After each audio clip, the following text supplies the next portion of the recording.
Joy, tu estava comentando, tu falou um cara, não sei se o nome é certo, John Searle. John Searle, Searle. isso. É, é um filósofo da linguagem, filósofo da mente, né? Ele foi um dos caras que fez objeções bastante contundentes à inteligência artificial lá há décadas. Eu não lembro exatamente qual década é essa objeção, mas é bastante antiga. É que ele questiona justamente isso, né? A capacidade da máquina compreender, né? O que é Uhum. compreensão, que é outro pepino conceitual ali, né? Digamos. Bom, o que é compreender, né? Compreender é um negócio que é difícil de definir. Mas qual é que é a ideia dele, né? E a ideia dele era propor um experimento mental e ele ficou famoso como sendo o experimento da sala chinesa, né? Chinese Hum. Room Experiment. Nesse experimento, ele propõe que existe uma sala, tá fechada, tem um orifício de entrada ali, onde entram símbolos em chinês que representariam perguntas. Tá? Tem um outro orifício de saída ali, que é um orifício por onde sairiam símbolos em chinês que representariam respostas para aquela pergunta. E dentro da sala tem um cara que fala português. Né? Tá. Fala qualquer língua que não seja chinês. Ele não entende uma palavra de chinês, não entende nada Uhum. de símbolos. E ele tem um livro que diz exatamente, dada uma combinação de símbolos em chinês que tem na entrada, que símbolos em chinês que ele tem que colocar na saída. Tá? Aí uma pessoa que está fora da sala coloca símbolos em chinês na entrada e vai recebendo símbolos em chinês na saída que representam respostas satisfatórias para aquelas perguntas. Tá? A questão que se coloca aí é: há inteligência nisso? Né? Há inteligência nesse processo? E se há, onde está essa inteligência? Tá? Alguns diriam que, sei lá, está no livro, né? A pessoa que codificou o livro aí que era inteligente no fim das contas, né?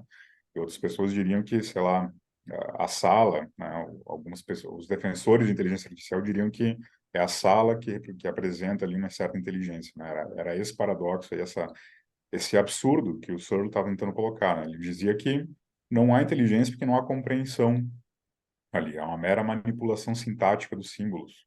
Uhum. Tá? E há uma discussão famosa na filosofia de que a semântica não pode advir da sintaxe, né? O significado das coisas não estão ali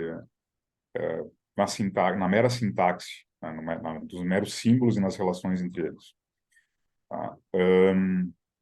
Tem gente hoje em dia fazendo paralelos, né? O ChatGPT é basicamente uma sala chinesa, né? Só que o símbolo está lá, o livro está lá codificado em milhões de pesos numa rede neural que foi treinada lá com milhões de textos da internet. Mas algumas pessoas invertem esse argumento, né? Eles dizem, tá, mas o cérebro não é basicamente isso, né? Um monte de conexãozinha ali, física, né? Aí entra um input no nosso olho, nos nossos sensores, e isso desencadeia uma série de reações, né? E gera uma corrente de pensamentos que dispara ali uma ação, no fim das contas. Tá? Então, a gente também seria uma máquina, basicamente, que faz manipulação sintática, né? Uma manipulação de estímulos físicos, tá? Tá, biofísico-químicos, talvez, né? Que trafegam ali pelo nosso corpo, né? E nosso cérebro, e isso vai disparar ações. Então, tem gente que inverte esse argumento, e diz, tá, mas a gente também não é nada, não é muito diferente de uma sala chinesa. Só para fazer aquele paralelo com o que tu comentou antes, né? Realmente a gente começa a questionar a si próprio ali quando a gente começa a entrar Não, nesses dilemas. e uma coisa decorrente dessa história que realmente ela coloca um paradoxo para nós, ela coloca assim uma grande pergunta, né, esse experimento da sala chinesa, né? Eu me lembro muito do Deep Blue. Quando o Kasparov perdeu lá do Deep Blue, eu me lembro assim, aquilo foi meio que, pô, a máquina vai superar esse tipo de coisa e tal, mas, pô, o Kasparov é um ser humano que tem todo aquele conhecimento contra 15 engenheiros operando várias máquinas que são já por sua vez a reunião do conhecimento de, pô, séculos, milênios de ciência, né? Então, era toda a história da humanidade contra um homem, assim, se tu parar para pensar o caso do Deep Blue, né? O Ah, mérito não, do com certeza. Kasparov, o mérito do Kasparov permanece.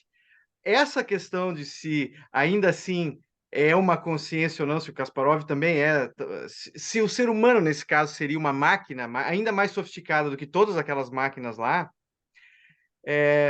permanece, não resolve isso. Tem um mérito nisso do Kasparov, sem dúvida, mas a pergunta, essa pergunta da caixa da sala chinesa permanece, né? Não, com certeza. Sem dúvida, o Kasparov é um ser humano extraordinário nessa tarefa aí, né? E ele ser vencido pelo Deep Blue com todos aquilo que estava contra ele, né? Não desmerece em nada o feito humano que o Kasparov faz, né? Jogar xadrez daquela forma.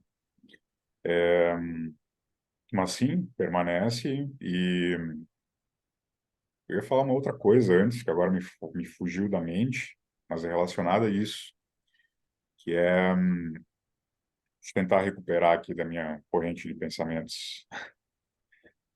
É, perdi o rastro, mas Não, não, mas não tem por um lado eu pensava assim, Joy, eu me lembro de um debate que eu tive sobre literatura e eu conceituei literatura da maneira mais simples, assim, vou tentar, era assim, a expressão da emoção humana através das palavras, a expressão da experiência humana através das palavras. E uma pessoa me contra-argumentou e me disse assim, mas tem a inteligência artificial. Mas daí eu pensei assim na hora, mas a inteligência artificial, ela permanece humana. Ela permanece sendo humana, ela foi criada por seres humanos. Ela vai criar a partir dos conteúdos que ela tem, a partir da nossa experiência. Então, o artificial seria ainda humano. A pergunta mais cabulosa de todas essa, é a linha ainda da caixa chinesa. É se a gente nem tem controle sobre essas coisas, e são uma série de fenômenos físicos, tanto biológicos quanto meramente materiais, físicos mesmo, operando no universo, né? Em que a com gente certeza. pode cair nesse niilismo cósmico total, mas que talvez faça sentido, né? Eu sou muito partidário dessa visão. Aí eu acho que isso não elimina em nada toda a beleza, né, da gente conceitualizar a experiência humana num outro nível, É, sobre este, né? é, Por baixo dos panos a gente é isso, mas tudo bem, a gente continua vivendo essas experiências maravilhosas que a gente vive, sentindo o que a gente sente e falando, né, de maneira humana sobre eles, né? Mesmo digamos que a gente fosse ali só um, um veículo do gene, né, para perpetuar essa informação ao longo das gerações. Cara, isso não elimina em nada a beleza da experiência humana, não não, não. interfere nisso. Mas, claro, nos faz pensar em diversas coisas dentro dessa experiência. E sim, tem muitas pesquisas aí que mostram que sugerem, pelo menos, levantam evidências de que a gente toma decisões antes da gente se dar conta, antes da gente estar consciente disso. Acho que o pessoal do materialismo eliminativista, né, do cérebro, aí, eles fazem que é uma das correntes das ciências cognitivas, eles fazem alguns experimentos que levantam evidências sobre isso, né? Então, talvez por baixo dos panos seja só um monte de processos físicos, biológicos e químicos aí que fazem a gente funcionar da maneira que a gente funciona. Isso levanta uma série, isso pode levantar uma série de questionamentos, né? Inclusive a própria questão da responsabilização de seres humanos. Isso. Tá aí, se o cara é só um invólucro do gene, né? E, e ele e o comportamento dele é só a consequência de um efeito dominó em cascata de uma série de processos físicos e biológicos e químicos. Não pode responsabilizar ele por aquela ação, né? Mas enfim, essa questão aí Não, é muito profunda. essa pergunta é aquela, toda a nossa estrutura social está fundamentada no livre-arbítrio. Se ele não existe, ninguém é responsável por nada, entendeu? Se a gente vai para a linha do determinismo, aí a coisa complica. Mas aí eu É, acho que, mas é que eu acho que mesmo diante disso, que parece ser uma coisa desesperadora, mesmo diante disso, há fortes razões para que a gente responsabilize não o que a pessoa escolheu, mas o que ela é, porque isso tem tem uma consequência danosa para a perpetuação da vida. Então, mesmo um psicopata, eu não vou culpar porque ele julgou ou não julgou. Não, no fundo, a gente vai ter que acabar condenando aquela conformação, aquela unidade humana é conformada dessa maneira. E vai ter um limite, quer dizer, a ética tem que se impor, mesmo e mesmo que seja em nome de valores que não estão fundamentados em nenhuma verdade, mas numa necessidade realmente de perpetuar a vida. Sim. Não, em geral, a resposta do pessoal da ética para essa colocação, né, esse paradoxo que a gente levantou aí, é meio que nessa direção, né? Boa parte das respostas que eu vejo é um pouco nessa. A gente se obriga a fazer, a valer a ética mesmo, né, se a gente considerar que, no fim das contas, a gente é só um, um efeito dominó em cascata de uma série de processos físicos e químicos meio que determinados.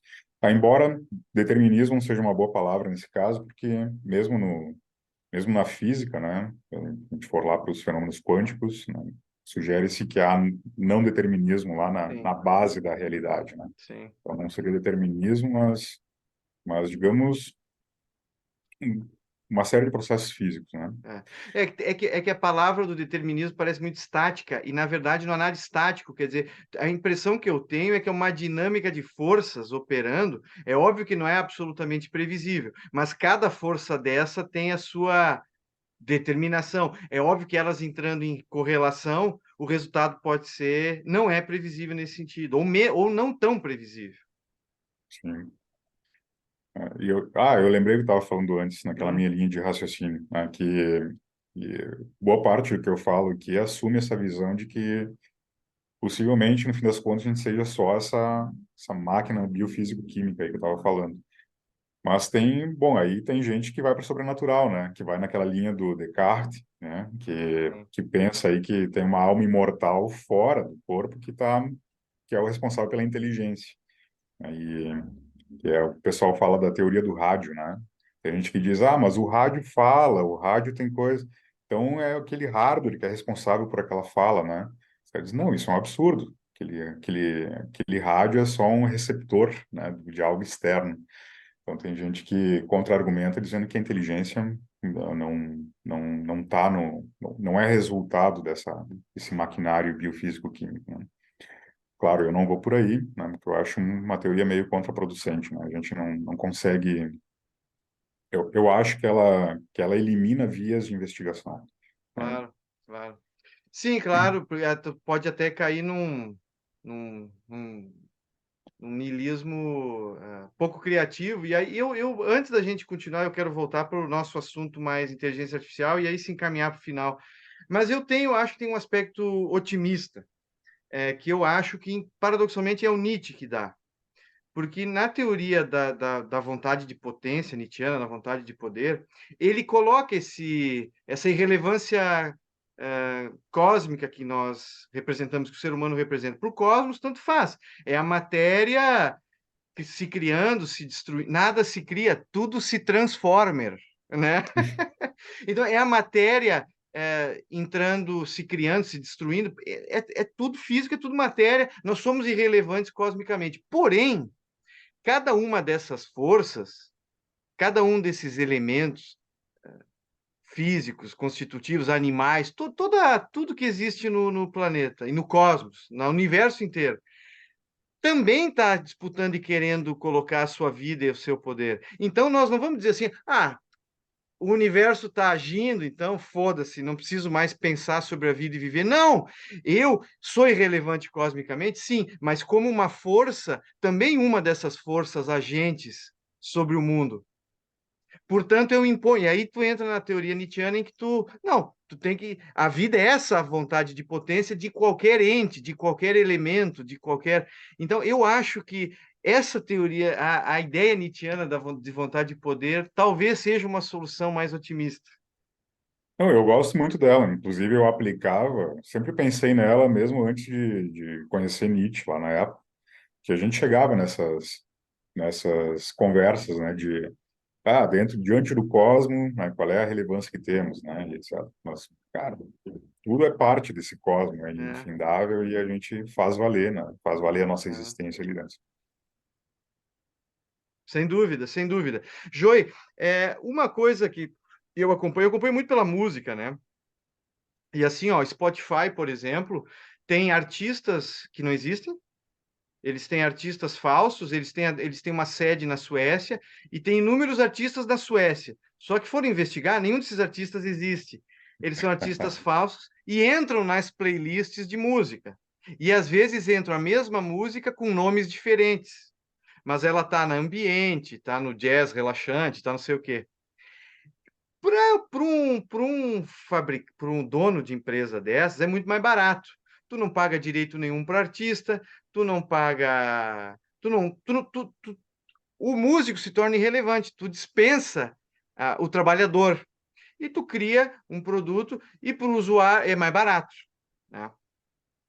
Ah, além disso, assim, também vai surgir o que eu acho que vai surgir em breve, é que eu acho que ainda não está com boa qualidade, mas assim, é o Beatles IA, o Black Sabbath IA. Então nós vamos ter as gravações originais e as gravações feitas por inteligência artificial do Black Sabbath, dos Beatles, de tudo. Sim.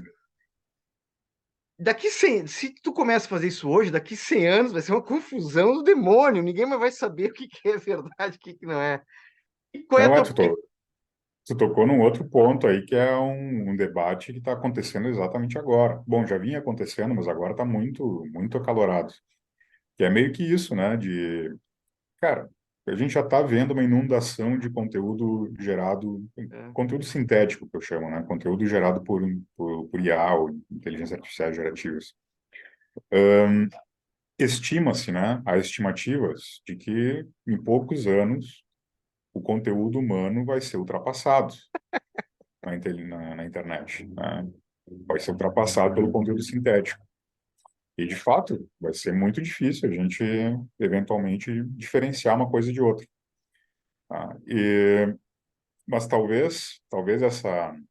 Agora, e tem um outro fato agora que eu vou mencionar, que é que talvez essa massificação do conteúdo gerado pela própria IA guarde o germe da destruição da própria IA ali dentro, né? Ah, Porque a IA precisa de conteúdo, né, para ser treinado, né? Essas abordagens que a gente utiliza baseadas em aprendizado de máquina, que a gente chama, elas, na verdade, aprendem padrões a partir de uma série de conteúdos, uma série de dados que a gente usa durante o seu treinamento. O ChatGPT, por exemplo, foi treinado em milhões de textos aí da internet, as fontes não são reveladas pela OpenAI e tal, mas muitos textos e criados por seres humanos. Em uma pesquisa recente, alguns autores sugerem que se a gente fica continuamente treinando inteligências artificiais a partir de conteúdos gerados por inteligências artificiais, vai havendo uma degeneração desse seu conhecimento interno, aí, né? Vai acontecendo uma espécie do que a gente chama de overfitting, aí, né? De um sobreajuste a dados, a um conhecimento que já existia e eventualmente prejudicando a generalização daquilo para novas situações, etc. Então, na nossa área, a gente está preocupado com isso também, né? A gente está pensando também nisso, de, e a gente está investigando, né, o quanto ocorre efetivamente essa degeneração aí do conhecimento interno desses chamados modelos fundacionais, grandes modelos de linguagem, como o que está por baixo do ChatGPT. a Mas tendência... Ah, eu ia falar, mas é um tema realmente bastante importante e instigante, né, é que tu intelectualmente. levanta uma perspectiva que a IA poderia nos humanizar, no sentido que, assim, eu sei que tu termo é, mas é que, assim, a nossa tendência da opinião média, pelo menos, é de enxergar isso como Black Mirror, né? Assim, sempre a perspectiva mais negativa, frankensteiniana, né? O mito de Frankenstein permanece muito ainda, muito moderno, né? Uhum. Mas eu fico com essa impressão de que às vezes tu tem uma experiência tão superficial nesse sentido, se comparada à intensidade de uma emoção animal que nós temos com as coisas, que talvez a gente acabe valorizando, não sei, por exemplo, música ao vivo, sabe? Não, é possível. Eu acho muito provável que surja, né, todo um contramovimento, talvez. Sim. Ele já está ocorrendo, na verdade. Não sei se você chegou a Uhum. ver aí que existem galerias de arte na internet que proíbem o uso de Uhum. a inscrição de trabalhos criados por IA gerativa. É. Né? E existe toda uma linha de trabalho atualmente da gente tentar embutir marcas d'água, né? Sim. Não evidentes para um olhar superficial nesses conteúdos criados por inteligência artificial. Então, talvez a gente consiga separar isso É. através desses mecanismos que a gente está criando no futuro próximo. É, eu acho que tem uma, assim, talvez uma nova contracultura nesse sentido aí, que se mostra um pouco inicial, só que o problema é que, para a grande maioria das pessoas, vou dar o exemplo da música de novo, porque eu acho ele bem exemplificador, né? Para quem está ouvindo música pop hoje, ela já é muito sintética, vamos usar essa expressão. O cara grava com autotune, quase não tem mais presença de instrumentistas, a música é toda criada já no computador, então o cara cria beats, loops, samples, então assim, ela é toda já criada no computador. Para esse público, não existe muita diferença entre o que os seres humanos estão fazendo agora e, e a música criada pela inteligência artificial. Concordo plenamente. Eu até criei algumas músicas lá que eu te mandei naquele Isso. software lá, que eu ouviria durante o É, dia, assim. Eu é, achei bem interessantes. É claro, aí, bom, é uma experiência aquela música, né? Agora, se aquilo é arte ou não, bom, isso é outra discussão, né? Tem gente que vai por essa vereda também, né? Ah, isso não é arte. Não é arte, mas é música. é.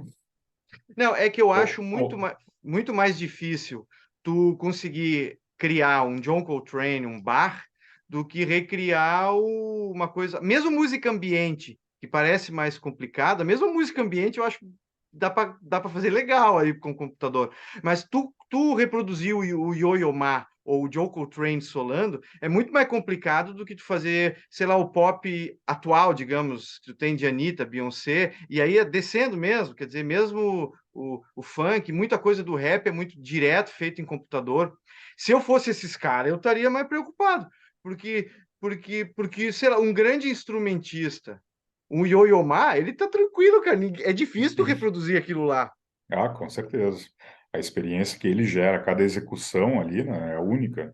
Aquilo ali Né? é muito, muito complicado de um dia a gente ir a reproduzir. Eu nunca vou dizer que nunca, né? É, sim. Porque a história nos mostra que essa palavra é complicada. Mas, mas realmente, eu acho que tu tem razão. É o que eu estava falando antes de não é arte, né? Mas aí eu lembrei de uma outra perspectiva, que é a perspectiva da metacriação, né? De que, bom, talvez aquilo não seja criação, né? Não seja algo criativo, né? Mas o software que criou aquilo é uma espécie de metacriação, né? Que gera conteúdos, né? Experiências e tal. É. É, O mas próprio, aí, o próprio software, digamos, seria talvez uma experiência artística, né? sim, sim, sim. É, mas daí, de novo, os termos são muito complicados, porque a ideia de criativo, a maior parte da arte é repetitiva e não é criativa. É, Também. a gente se pauta muito pela exceção, mas, na verdade, o grande padrão, ele não é inovativo. Concordo. Concordo. Joey, eu me lembro da internet, quando a internet se popularizou, na metade final dos anos 90, havia uma grande utopia de conexão em rede, de uma espécie de quase anarquia ah, salutar e positiva do fim do autoritarismo de governo, novas formas de auto-organização, dessa organização em rede. A coisa foi diminuindo, diminuindo, especialmente com as redes sociais depois, nós fomos saindo do delírio otimista para o maior pessimismo. Parece que a gente saiu de um otimismo tecnológico meio que para um realismo humano, em que o ser humano, assim, pô, nós continuamos aquele ser mais primitivo, permanece diante da maior tecnologia. Nós estamos nesse período muito pessimista. Eu te pergunto, a solução para os problemas permanece sendo política? Boa pergunta, cara. Quando tu me faz essa pergunta, eu lembro das nossas épocas lá da mesa de bar, mesa da Infernal, né? Onde a gente se encontrava para resolver os problemas do universo. Isso. É, cara, não sei, eu acho que sim. Não vejo muita alternativa. Não vejo como. Não vejo solução fora da política, no fim das contas. Mas realmente é um fenômeno curioso aí. A gente saiu da utopia para uma distopia completa. Eu lembro que lá no início dos anos 2000, quando a gente se conheceu, a gente falava, né, da internet, da exuberância que isso era. Mas lá naquela época também a gente já manifestava um certo pessimismo. Não sei se tu lembra que a gente ventilou na mesa, em uma das nossas conversas lá, a ideia de oclocracia, né? Sim. Uma das degenerações aí da democracia, né? Onde o poder de fala, de comunicação estaria na mão das massas não informadas, digamos. É que isso Uhum. não era bem visto aí pela pessoa que cunhou o termo, não lembro exatamente quem foi, né? Uhum. E a gente viu isso acontecer, né? A gente viu, cara, a desinformação e a ignorância ganhando assim uma proeminência absurda entre os meios de comunicação, as pessoas fazendo valer a sua voz, e que bom, né, por um lado, mas sem nenhum senso crítico, né, sobre a sua própria limitação diante daquele contexto em que tenta se expressar. E isso gerou uma série de distorções aí que a gente, bom, nem preciso comentar, né? Acho que todo mundo está a par atualmente. Uhum. E, e esses algoritmos de inteligência artificial aí acabam também intensificando eventualmente algumas dessas coisas, né? Que fazem subir aí os posts mais populares, que eventualmente são os posts mais desprovidos de conhecimento em alguns casos. E isso acaba intensificando às vezes esse problema. Então, eu acho que sim. Acho que depende de política, no fim das contas. Eu às vezes tenho por alguns segundos, a expectativa de que a ciência pudesse, talvez, ao revelar, digamos, a natureza humana, não toda ela, mas a gente quebrando o código humano aos poucos, de como a gente funciona, isso informaria, digamos, a política. Então Não, eu isso eu acho que é viável. é, Mas eu não diria que a solução estaria na. Assim, a ciência poderia ser parte da solução, né? é. Mas eu acho que a gente não consegue escapar de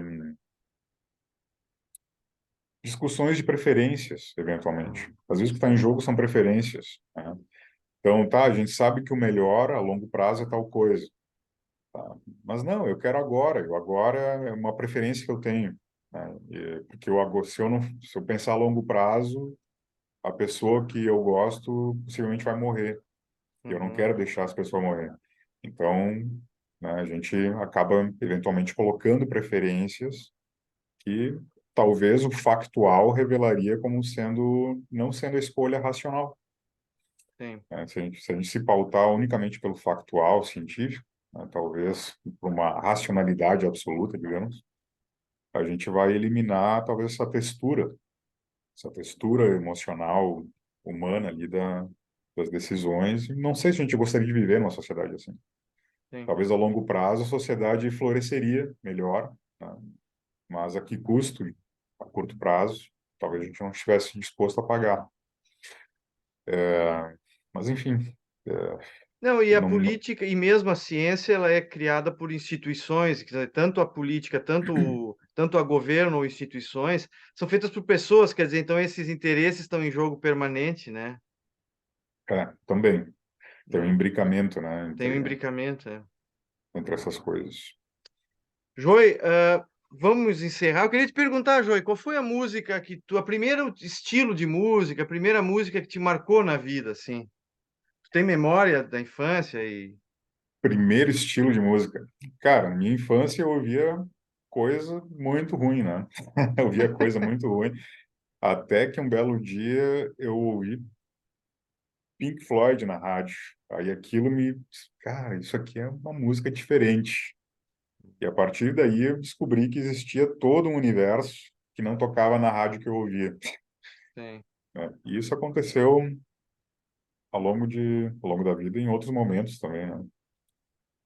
Algumas das coisas, das melhores surpresas musicais da vida, inclusive, foram devidas a ti, né? Tu me apresentou, por exemplo, King Crimson, que também me fez ver todo um outro universo, né, numa certa época da vida.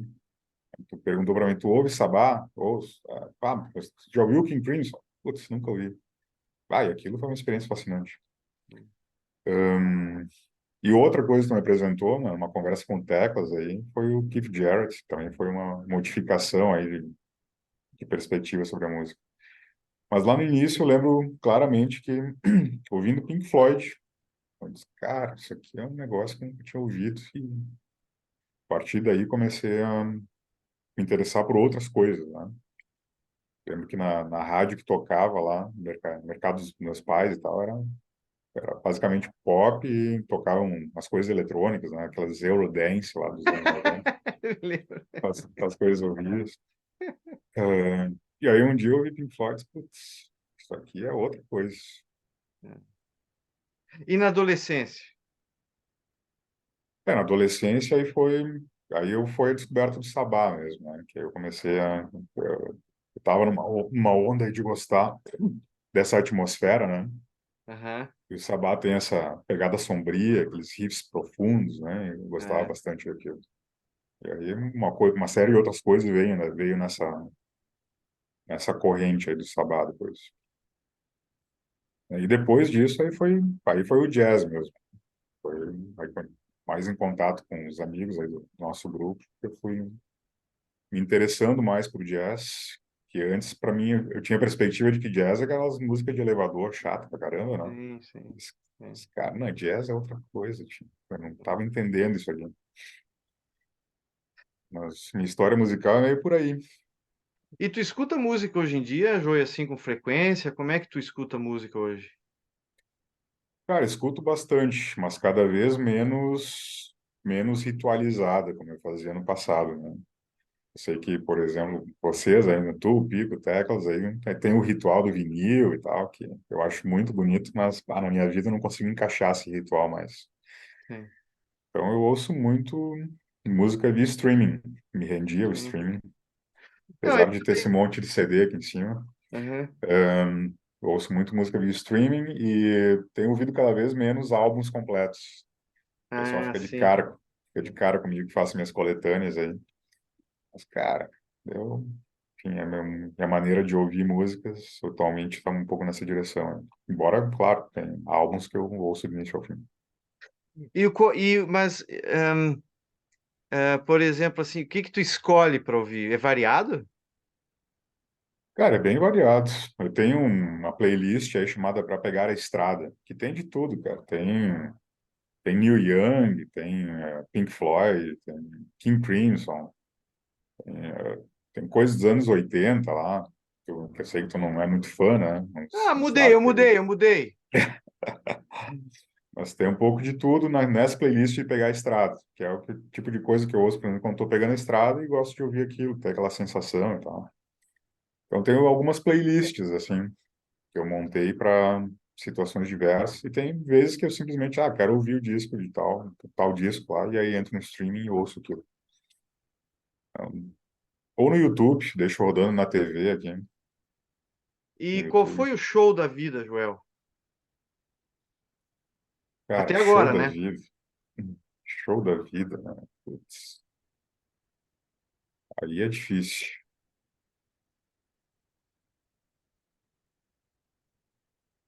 Bom, cara, teve o Waters, que eu gostei muito, né? Não sei se eu diria que é o da vida, assim. Eu não consigo muito ordenar as coisas, assim, Sim, quando se sim, trata de gosto musical. Tá sim. tudo meio que num balaio de coisas que eu gosto muito, Uhum, né? Então, ver o Waters foi fantástico, ver o Gilmour foi fantástico, ver uhum. o Sabá foi demais também, Cara, né? E ver o Arrigo Barnabé foi demais também. aquilo foi muito, muito bom aquilo, cara. Né? Eu me arrependi de não ter ido ver o King Crimson com vocês. Tá? Isso aí Joy, realmente. Joy. 3 discos, não vou te dar a chance, não vou pedir os 10. 3 discos da Ilha Deserta. Cara, o primeiro é o Call Concert do Keith Jarrett. Esse aí, sem sombra de dúvidas. É, putz, o que mais que eu posso colocar ali? Cara, eu ainda continuo, eu falei lá que o Pink Floyd foi modificador, mas ainda gosto muito de Pink Floyd, né? Então, o Dark Side, para mim, é muito bom, ainda ouço ele muito. E o terceiro, cara, putz, o terceiro dá pra botar tanta coisa. Mas eu te dou 5, então. 5 discos da Ilha Deserta. Não, vamos botar no 3 aí, sei lá, um Sabá, um volume 4 do Sabá, que eu ouvi muito e ouço até hoje. É bom mesmo. Acho que levaria esse. É. Mas então eu vou aproveitar, já que eu tenho 3 minutos e 44 segundos antes que o Zoom me corte, Joey. É, quais são os autores? Se tu tiver, é óbvio que isso é uma hipótese besta, mas ela é uma pergunta interessante porque ela te coloca no essencial, né? Ela te obriga a responder. O que que é essencial mesmo? É óbvio que ninguém vai para ilha deserto. Levaria um laptop, sei lá, com uma bateria infinita. Mas, mas ela é interessante porque, tá, o que que foi importante na minha vida? Qual é o autor, o escritor? Pode ser poesia, literatura, filosofia, o que tu quiser. Qual é o escritor que tu levaria para ilha deserta? Cara, eu sou fãzaço do Borges, né? Borges, que inclusive foi uma recomendação tua, pato, foi, tá em todas aí na minha vida cultural. É, cara, o Borges para mim foi um encontro, assim. É, Eu comecei a ler Borges, cara, esse cara escreveu para mim.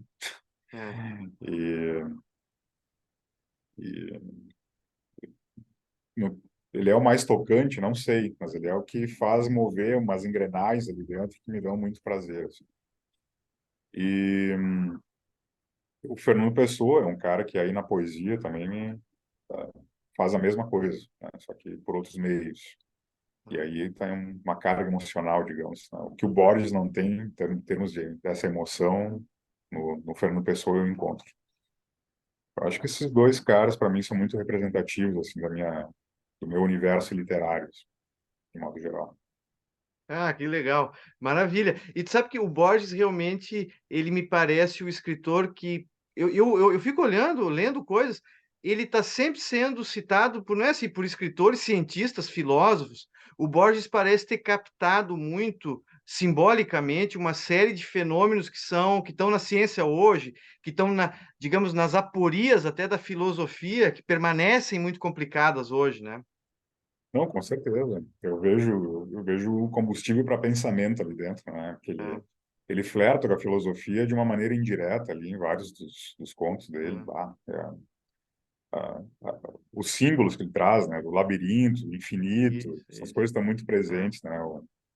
Nas obras dele. São coisas que sempre estiveram muito no meu imaginário também. Então, por isso até que eu comentei que quando eu li eles, cara, esse cara escreveu para mim. Foi um encontro, assim. hum, Que é muito difícil de acontecer, né? Acontece, sei lá, hum, muito raramente na vida. é. É difícil de ter um reencontro com essa força, com essa potência depois na vida, é difícil. É, exatamente. É. Joy, foi um prazer falar contigo. Vamos conversar mais outras vezes aí, tá? Com certeza, fico à disposição. Tá, Então tá, tá, curti muito a conversa. foi legal. Até a próxima. Joy, obrigado, tá? E até a próxima. Até a próxima. Valeu, É. Juliano. Um abração. Abraço.